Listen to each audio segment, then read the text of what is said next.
కూటమి ప్రభుత్వం అధికారంలోకి వచ్చినాక విజయవాడ నగరంలో మా ముఖ్యమంత్రి నారా చంద్రబాబు నాయుడు గారి ఆధ్వర్యంలో 2014 నుంచి 19 వరకు ఏ విధంగా అభివృద్ధి చెందిందో దానికి మించిన అభివృద్ధి చేయబోతున్నాం.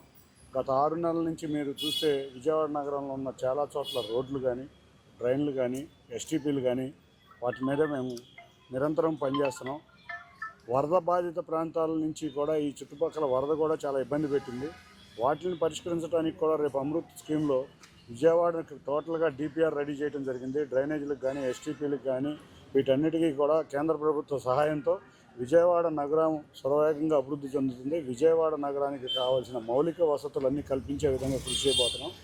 ఎప్పుడూ కూడా పెద్ద రామ్మోహన్ రావు ఆధ్వర్యంలో ఏ అధికారంలో ఉన్నా ప్రతిపక్షంలో ఉన్నా నిరంతరం వారు ప్రజలతోనే ఉంటా ప్రజల సమస్యలు చేసుకుంటా ప్రజల సమస్యలను పరిష్కరించడంలో కృషి చేస్తారు. అదేవిధంగా వారిలాగానే నేను కూడా వారి మార్గంలోనే విజయవాడ నగరం ముఖ్యంగా తూర్పు నియోజకవర్గంలో ఉన్న డ్రైనేజ్ సమస్యలు కానీ, స్ట్రాంగ్ వాటర్ డ్రైనేజ్ సమస్యలు కానీ, రోడ్డు సమస్యలు కానీ పరిష్కరించి ప్రజలకు మెరుగైన సౌకర్యాలు అందిస్తామని తెలియజేస్తున్నాం. ముఖ్యంగా ఈ రోడ్డు 60 మీటర్ల లెంత్, 5 మీటర్ల విడ్త్తో ఇవాళ 9 లక్షల ఎస్టిమేట్తో సీసీ రోడ్డు ఏర్పాటు చేయడం జరిగింది. గత 5 సంవత్సరాల నుంచి ఇక్కడ ప్రాంతవాసులు అందరూ చాలా ఇబ్బంది పడుతూనే ఉన్నారు. ఏ రోజు కూడా గత ప్రభుత్వం పట్టించుకున్న బాబాను పడలేదు. త్వరలో వీళ్ళ కోరిక తెరబోతుంది. విజయవాడలో కానీ డిస్ట్రిక్ట్ డెవలప్మెంట్ రివ్యూ మీటింగే జరగలేదు. డిడిఆర్సి అంటే చాలా ముఖ్యమైనది. ఆ మీటింగులో అందరు అధికారుల సమక్షంలో ప్రజాప్రతినిధులందరూ కూడా వాళ్ళ ప్రాంతాల్లో జరుగుతున్న అభివృద్ధి గురించి కానీ, లేకపోతే జరగవలసిన విధానాల గురించి కానీ ఒక చర్చకు తీసుకొచ్చి ఆ మీటింగ్లో ఇన్ఛార్జి మినిస్టరు, స్థానిక మంత్రులు అందరూ కూడా కలిసి చర్చ జరుగుతుంది.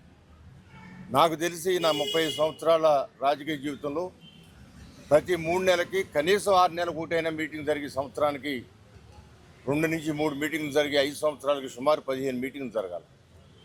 ఆ మీటింగుల్లో గత మీటింగ్లో ఏం చెప్పుకున్నాం, దేని గురించి మాట్లాడుకున్నాం, అవి ఎంత సొల్యూషన్ అయింది, దాని యొక్క ఆయా మీటింగులో చర్చించుకున్న విషయాలు ఎంతవరకు ఫలితాలు ఇచ్చాయని చెప్పి చర్చ జరిగింది.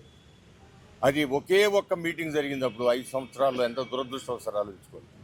ఇవాళ ఈ 5 నెలల్లోనే ఎంపీ గారు డెవలప్మెంట్ కమిటీ మీటింగ్ ఒకటి పెట్టారు.